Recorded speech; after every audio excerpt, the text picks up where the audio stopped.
तो भाई welcome back. ये मेरी पहली कम्प्लीटली इन्फॉर्मेटिव वीडियो होने वाली है कि how to grow a massive chest. इसका आइडिया मेरे को ऐसे आया कि ना पिछले 2 दिन में मेरे कुछ दोस्तों ने जो वापस जिम उन्होंने थोड़ा बहुत किया था, फिर से स्टार्ट कर रहे हैं।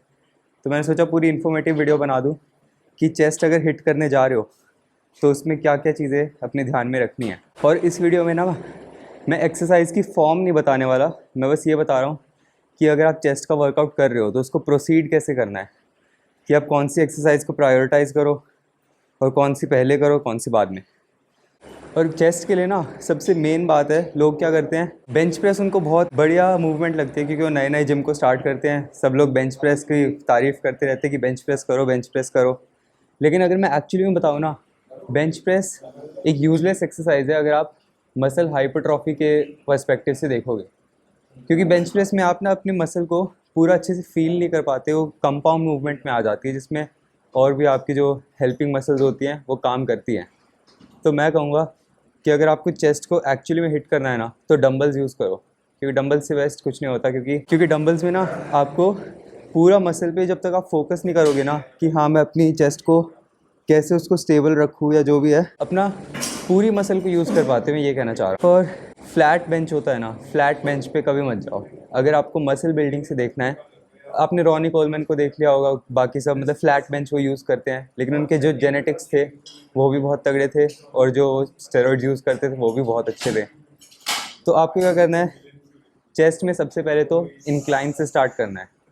क्योंकि लोग जो है अपनी लोअर चेस्ट तो पूरी डेवलप कर लेते हैं, लेकिन उनकी जो अपर चेस्ट होती है ना वो सबसे ज़्यादा लैक कर जाती है, क्योंकि वो उसको हिट ही नहीं करते। आते ही बेंच प्रेस कंपाउंड मूवमेंट करके पूरी उनकी मसल थक जाती है, फिर जितना अपर चेस्ट को स्टिमुलस मिलना चाहिए ना वो नहीं मिल पाता। वार्म अप वगैरह करके उसके बाद में एक अपना वर्किंग सेट दिखाऊंगा कि अपर चेस्ट को टू फेलियर कैसे लेके जाना है, आपका जो सेट है वो मैक्सिमम एफर्ट के साथ कैसा दिखना चाहिए। तो सबसे पहले जो मेरे को अच्छी लगती है वो है इंक्लाइन डंबल प्रेस, लेकिन फिर भी दिखाने के लिए मैं लाइट वेट से फॉर्म बता देता हूँ अगर थोड़ा सा आइडिया आए, वरना मैं उसकी एक डेडिकेटेड शॉर्ट भी बना दूँगा। तो एक्सरसाइज की पोजीशन में आने के बाद आपको कभी भी जब आपके डंबल्स ऊपर आएंगे ना, इनको टच नहीं करना, थोड़ा सा साइड्स में रखना है, क्योंकि ऐसे में आपकी जो चेस्ट है वो सबसे ज़्यादा पूरी रेंज ऑफ मोशन में आपकी चेस्ट पे लोड रहेगा। टच कर दोगे ना तो चेस्ट पे से लोड काफ़ी कम हट जाता है। और जब आप नीचे लाओगे तो डंबल्स को कभी भी ऐसे पूरा साइड में नहीं रखना, थोड़े से एंगल पे रखो, अपने एल्बो को भी एंगल पे रखो। और ये स्ट्रेट अप भी नहीं, डायरेक्ट फेस के ऊपर भी नहीं लाना, एक ऐसे एंगल पे रखना है जहाँ पे आपको सबसे ज़्यादा मसल पे लोड फील हो। नीचे ऊपर अपनी एल्बो में थोड़ा सा एंगल रखते हुए, और कभी भी डंबल्स को ऊपर टच नहीं करना। वार्म अप कैसे करना है वो भी बता देता हूँ। वार्म अप के नाम में ही है वार्म अप। आपकी मसल जो है वो थोड़ी सी गर्म होनी चाहिए, उसमें ब्लड फ्लो स्टार्ट हो जाना चाहिए। क्योंकि अगर आप उसको हिट करने वाले हो, आप यूँ सोचो कोई प्लास्टिक है, प्लास्टिक को अगर आप सॉफ्ट में ही खींचोगे तो टूट जाएगा, लेकिन अगर आप उसको गर्म करोगे तो मेल्ट करके इलोंगेट भी होएगा। तो वही अगर आपकी मसल पूरी ठंडी है ना और उस पर आप हैवी वेट दोगे तो आपकी मसल में इंजरी होने के चांस होते हैं। अगर वो गर्म होएगी तो प्रॉपर स्ट्रेच हो पाएगी, अपनी पूरी रेंज में जा पाएगी और बिना इंजरीज़ के वार्म अप कर पाओगे। वार्म अप होता है इसलिए कि इंजरी ना हो। और वो करना कैसे है, लाइट वेट पे आप ज़्यादा रेप्स भी लगा सकते हो, या फिर जैसे लाइट पे थोड़े बहुत, फिर उससे थोड़े हैवी पे 3-4, फिर थोड़े हैवी पे 3-4, ऐसे करते करते अपने वर्किंग सेट तक जाना है। और आते ही मैं इंक्लाइन पे फोकस करने को इसलिए कह रहा हूँ क्योंकि जब आप जिम में फ्रेश आते हो तो सबसे ज़्यादा स्ट्रेंथ होती है, और जो चेस्ट का पार्ट है जिसको सबसे ज़्यादा फोकस चाहिए होता है वो इंक्लाइन, जो हमारी अपर चेस्ट होती है वही होता है। तो आते ही मैक्सिमम लोड के साथ आप जितना अपनी अपर चेस्ट को लोड कर पाओगे, उस पर जितना स्ट्रेस डाल पाओगे ना उतना बेटर है, क्योंकि बाद में तो थक जाएगी, फिर उतना लोड नहीं ले पाएगी जितना उसको लेना चाहिए। तो आते ही हैवी वेट ऐसा लेना है कि आप 8 रेप्स या 12 रेप्स तक फेल कर जाओ।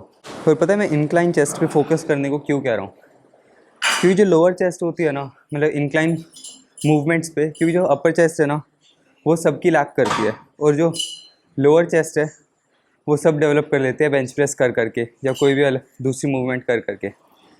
तो एक प्लीजिंग और एथलेटिक लुक जो होता है ना, कि जो आपकी अपर चेस्ट है वो पूरी डेवलप्ड है और ऊपर से ऐसे कर्व्ड शेप आ रही है, उसके लिए इंक्लाइन मूवमेंट्स को प्रायोरिटी देनी सबसे इम्पॉर्टेंट है। अब मैं दिखाऊंगा मेरा पहला वर्किंग सेट, उसको देख के थोड़ा सा आइडिया आ जाएगा कि मैक्सिमम एफर्ट तक कैसे जाना है।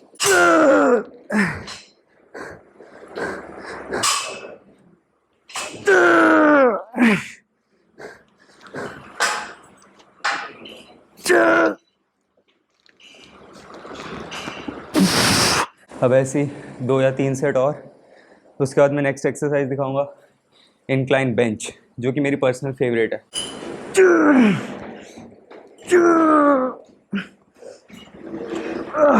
किसी भी मसल को ट्रेन करने के लिए ना आपको पहले ये पता होना चाहिए कि उस मसल का काम क्या होता है। जैसे बाइसेप का काम है हमारे फोर आर्म को इस पोजीशन से इस पोजीशन तक लाना, तो चेस्ट का काम है हमारी, अगर मैं अपने आर्म को एक हॉरिजॉन्टल लोड दे रहा हूँ ना, तो उस लोड को ऑपोजिट डायरेक्शन में मैं अपने हाथ को सामने की तरफ फोर्स लगा रहा हूँ ना, चेस्ट का काम है ये वाली मूवमेंट कराना। तो किसी भी चेस्ट की एक्सरसाइज में अगर आपको आपकी चेस्ट को फील करना है ज़्यादा, तो आप ये इमेजिन करो कि आप जो अपने एल्बोज़ हैं ना उनको क्लोज लाने की कोशिश कर रहे हो। क्योंकि अगर आप ये सोचोगे कि आपको अपनी फोर आर्म आगे लानी है ना, तो अपना माइंड मसल कनेक्शन अच्छे से नहीं बना पाओगे। हो सकता है आप अपनी ट्राइसेप को ज़्यादा इंक्लूड कर दो या फ्रंट डेल्ट ज़्यादा इंक्लूड कर दो, क्योंकि आप क्या सोच रहे हो कि आपको अपनी रिस्ट को आगे लाना है, और वो कैसे आएगी पता नहीं। कोई भी सपोर्टिंग मसल जो है वो बीच में वर्क करके आपकी माइंड मसल कनेक्शन को ख़राब कर सकती है। तो हमेशा ये सोचो कि दोनों एल्बोज़ को क्लोज लाने की कोशिश कर रहे हो, फिर चाहे वो डंबल्स की है चाहे फ्लाइज है, हर एक में अपनी एल्बोज़ को इमेजिन करो। वैसे तो कभी भी ना कोई भी वर्कआउट प्लान किसी भी बंदे का, चाहे वो कितना बड़ा बॉडी बिल्डर हो, उसका कोई भी workout plan one size fits all नहीं होता, क्योंकि हर बंदे की ना बोन स्ट्रक्चर अलग है, उसकी रेंज ऑफ मोशन अलग है, उसकी फ्लेक्सिबिलिटी अलग है।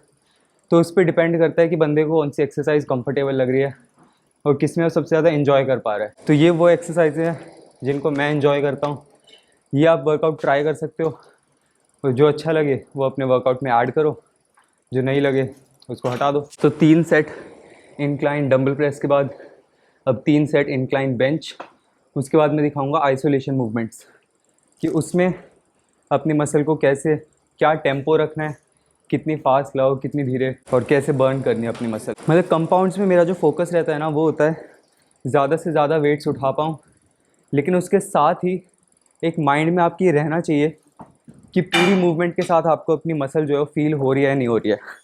पूरे टाइम आपको कॉन्ट्रैक्शन फील रहना चाहिए, अगर वो हट रहा है तो आप गलत कर रहे हो। ये थोड़ी कंपाउंड मूवमेंट्स है। उसके बाद में एकदम लास्ट में आइसोलेशंस करता हूँ मसल को पूरी फटीग तक ले जाने के लिए, वो भी दिखाऊंगा। लेकिन अभी के लिए फिर से इंक्लाइन बेंच प्रेस एक डिसेंट वेट पे।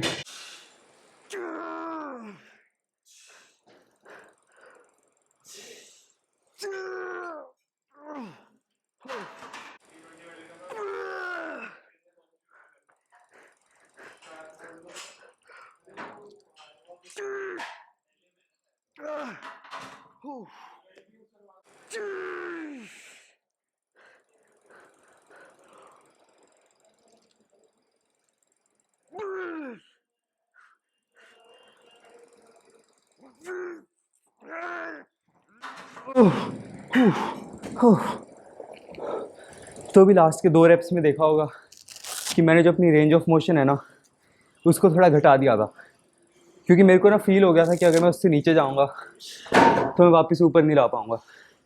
लेकिन मैं अपने सेट को जितना इंटेंस हो सके उतना करने के लिए मैं अपने जो लास्ट के रेप्स है ना, जब मेरे को पता है कि मैं इससे ज़्यादा नहीं जा सकता, रेंज ऑफ मोशन घटा दो, उतनी रेंज में जितने निकलते हैं 1 2 3 उतने करो। आपका मेन फोकस है कि अपनी चेस्ट को पूरा डिस्ट्रॉय करना। तो भाई ये है मेरी 3rd और फाइनल एक्सरसाइज चेस्ट डे की, आप भी ये करो। 2 कंपाउंड्स के बाद जिसमें मैंने जितना हैवी वेट मैं डाल सकता हूँ अपनी चेस्ट पे उतना डाल दिया है। अब मेरी मसल को चाहिए बस एक बर्निंग टाइप का स्टिमुलस, पूरा स्ट्रेच पूरा कॉन्ट्रैक्शन। उसके लिए मैं फर्स्ट सेट में तो जितना हैवी वेट ले सकता हूँ 8 to 10 रेप्स के लिए उतना लूँगा। उसके बाद वाले सेट्स में मैं 1 2 प्लेट्स कम करके थोड़ा लाइट वेट, उस पर मेरा सोल फोकस ये रहने वाला है कि मैं अपनी मसल को पूरा अच्छे से स्ट्रेच दूँ, स्ट्रेच पे मैं वेट करूँ और पूरा कॉन्ट्रैक्ट करूँ, और कॉन्ट्रैक्शन भी अच्छे से फील होना चाहिए। इसका मैं सेटअप भी बता देता हूँ। जो हाथ है ना वो आपके जस्ट ऐसे थोड़े से शोल्डर लेवल या शोल्डर से जस्ट नीचे आने चाहिए, और अपने स्कैपुला का पूरा पूरा मतलब स्कैपुला को पूरा पीछे रखो, और आपको ये इमेजिन करना है कि आपको अपनी एल्बोज पास लानी है। That's it.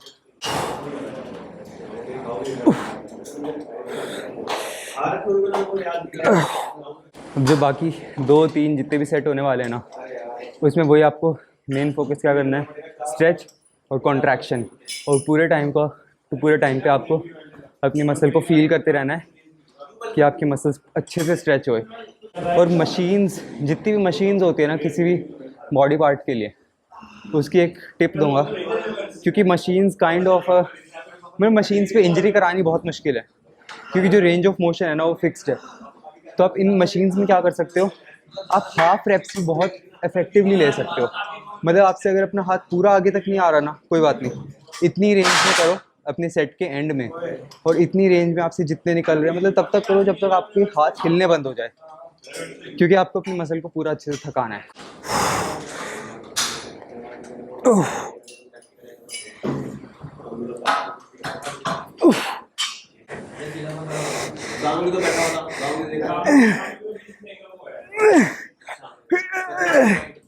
ओ भाई,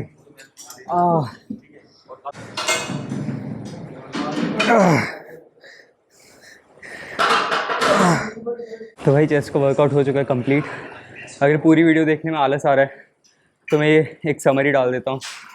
तो जिम में आती सबसे पहले कंपाउंड्स में बेंच प्रेस नहीं करनी, इंक्लाइन मूवमेंट्स पे फोकस करो। इंक्लाइन पे जितना हैवी वेट उठ सके ना, उतने हैवी वेट पे 8 to 10 रेप्स 12 रेप्स जितने होते हैं एक प्रॉपर फॉर्म के साथ, तो 2-3 सेट इंक्लाइन इंक्लाइन डंबल्स, उस पर थोड़ा सा मसल को अच्छे से फटीक देने के बाद इंक्लाइन बेंच पे भी सेम 3 सेट 4 सेट एक डिसेंट वेट के साथ, जिस पे 8 से 10 से 12 रेप्स में आप फेल कर जाओ।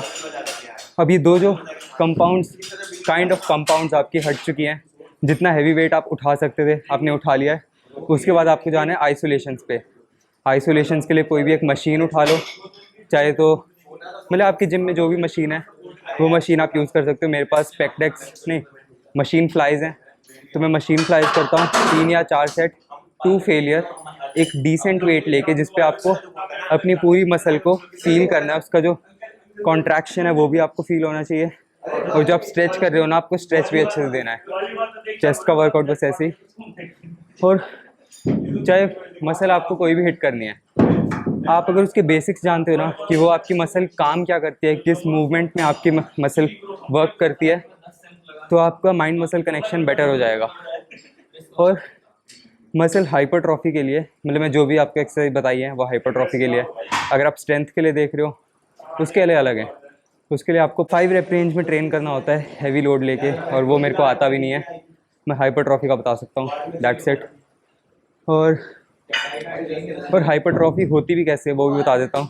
अगर आप कोई भी वेट ले रहे हो और उसमें आप 8 से 15 की रेंज में फेल कर रहे हो ना, वो एक हाइपरट्रॉफी रेंज है। और वो मैंने नहीं बनाई, वो काफ़ी डिटेल स्टडीज़ के बाद रिसर्चर्स ने ये आपको रेप रेंज दी थी। जब भी आप एक्सरसाइज कर रहे हो, आपके ना मसल में माइक्रोस्कोपिक टीयर्स आ जाते हैं, और उन टीयर्स को जब आप प्रोटीन खाते हो, वो प्रोटीन उसको रिपेयर करने में हेल्प करता है।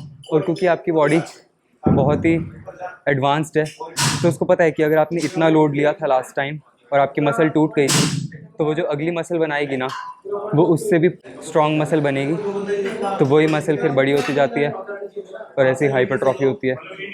तो आपका फोकस यही है, जब भी आप जिम में जा रहे हो आपको अपनी मसल को तोड़ना है, चाहे वो आप आइसोलेशन पे तोड़ रहे हो चाहे कंपाउंड पे तोड़ रहे हो। बस ये बात है, आइसोलेशन पे आप मसल अपनी फील अच्छे से कर पाते हो, तो वो हाइपरट्रॉफी के लिए बेटर मानी जाती है। ओके।